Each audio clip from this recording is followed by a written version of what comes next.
So as I was saying, 72% of our country is under forest cover. And all that forest is pristine. That's why we are one of the few remaining global biodiversity hotspots in the world. And that's why we are a carbon neutral country. In a world that is threatened with climate change, we are a carbon neutral country. Turns out it's a big deal. Of the 200 odd countries in the world today, it looks like we are the only one that's carbon neutral. Actually, that's not quite accurate. Bhutan is not carbon neutral. Bhutan is carbon negative. Our entire country generates 2.2 million tons of carbon dioxide.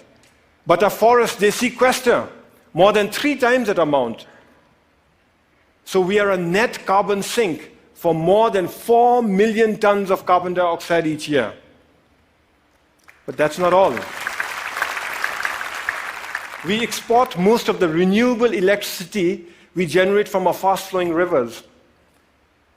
So today, the clean energy that we export offsets about 6 million tons of carbon dioxide in our neighborhood. By 2020, we'll be exporting enough electricity to offset 17 million tons of carbon dioxide. And if we were to harness even half our hydropower potential, and that's exactly what we're working at, the clean, green energy that we export would offset something like 50 million tons of carbon dioxide a year. That is more CO2 than what the entire city of New York generates in 1 year. So inside our country, we are a net carbon sink. Outside, we are offsetting carbon. And this is important stuff. You see, the world is getting warmer. And climate change is a reality. Climate change is affecting my country. Our glaciers are melting, causing flash floods and landslides, which in turn are causing disaster and widespread destruction in our country. I was at that lake recently. It's stunning. That's how it looked 10 years ago. And that's how it looked 20 years ago. Just 20 years ago, that lake didn't exist. It was a solid glacier. A few years ago, a similar lake breached its dams and wreaked havoc in the valleys below. That destruction was caused by one glacial lake. We have 2,700 of them to contend with. The point is this: my country and my people have done nothing to contribute to global warming. But we are already bearing the brunt of its consequences. And for a small, poor country, one that is landlocked and mountainous, it is very difficult. But we are not going to sit on our hands doing nothing. We will fight climate change. That's why we have promised to remain carbon neutral. We first made this promise in 2009 during COP15 in Copenhagen. But nobody noticed. Governments were so busy arguing with one another and blaming each other for causing climate change that when a small country raised our hands and announced, "We promise to remain carbon neutral for all time," nobody heard us. Nobody cared. Last December in Paris, at COP21, we reiterated our promise to remain carbon neutral for all time to come. This time we were heard. We were noticed and everybody cared. What was different in Paris was that governments came around together to accept the realities of climate change and were willing to come together and act together and work together. All countries, from the very small to the very large, committed to reduce their greenhouse gases emissions. The UN Framework Convention for Climate Change says that if these so-called intended commitments are kept, we'd be closer to containing global warming by 2 degrees Celsius. By the way, I've requested the TED organizers here to turn up the heat in here by 2 degrees. So if some of you are feeling warmer than usual, you know who to blame. It's crucial that all of us keep our commitments. As far as Bhutan is concerned, we will keep our promise to remain carbon neutral. Here are some of the ways we are doing it. We are providing free electricity to our rural farmers. The idea is that with free electricity, they will no longer have to use firewood to cook their food. We are investing in sustainable transport and subsidizing the purchase of electric vehicles. Similarly, we are subsidizing the cost of LED lights, and our entire government is trying to go paperless. We are cleaning up our entire country through Clean Bhutan, a national program, and we are planting trees throughout our country through Green Bhutan, another national program. But it is our protected areas that are at the core of our carbon neutral strategy. Our protected areas are our carbon sink. They are our lungs.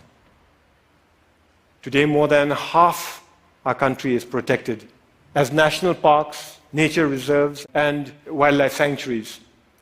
But the beauty is that we've connected them all with one another through a network of biological corridors.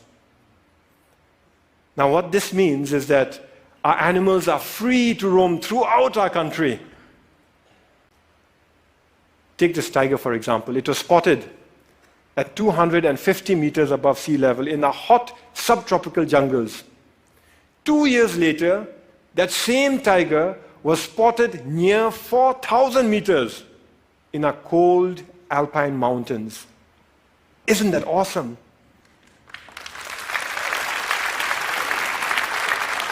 We must keep it that way. We must keep our parks awesome.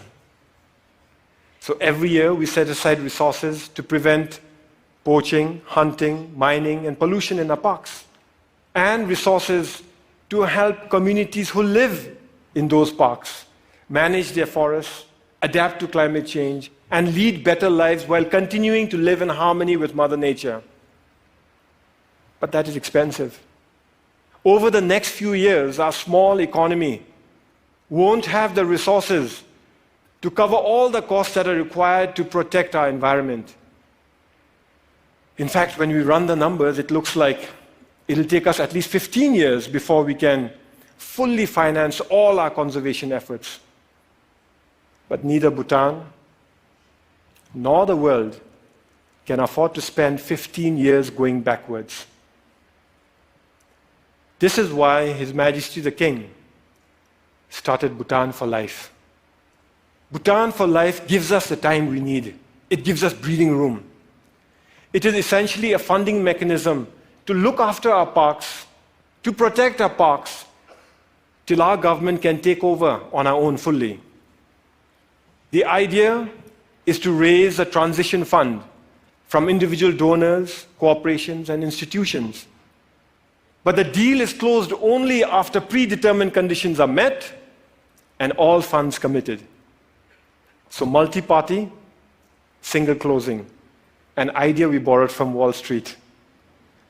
This means that individual donors can commit without having to worry that they'll be left supporting an underfunded plan.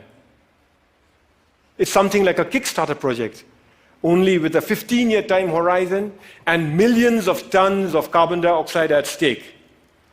Once the deal is closed, we use the transition fund to protect our parks, giving our government time to increase our own funding gradually till the end of the 15-year period. After that, our government guarantees full funding forever. We're almost there. We expect to close later this year. Naturally, I'm pretty excited.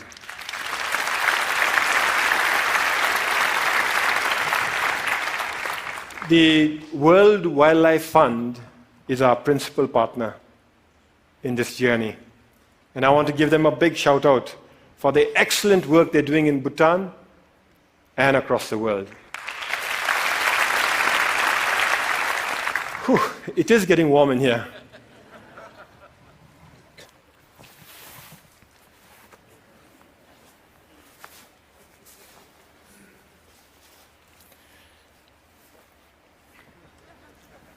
I thank you for listening to our story. A story of how we are keeping our promise to remain carbon neutral. A story of how we are keeping our country pristine for ourselves, our children, for your children, and for the world. But we are not here to tell stories, are we? We are here to dream together. So in closing, I'd like to share one more dream that I have. What if we could mobilize our leadership and our resources, our influence and our passion to replicate the Bhutan for Life idea to other countries so that they too can conserve their protected areas for all time? After all, there are many other countries who face the same issues that we face. They too have natural resources that can help win the world's fight for sustainability. Only they may not have the ability to invest in them now. So what if we set up Earth for Life, a global fund, to kickstart the Bhutan for Life throughout the world? I invite you to help me to carry this dream beyond the borders to all those who care about our planet's future. After all, we're here to dream together, to work together, to fight climate change together, to protect our planet together. Because the reality is, we are in it together. Some of us might dress differently, but we are in it together. Thank you very much. And Kashi Dila. Thank you. Thank you. Thank you. Thank you.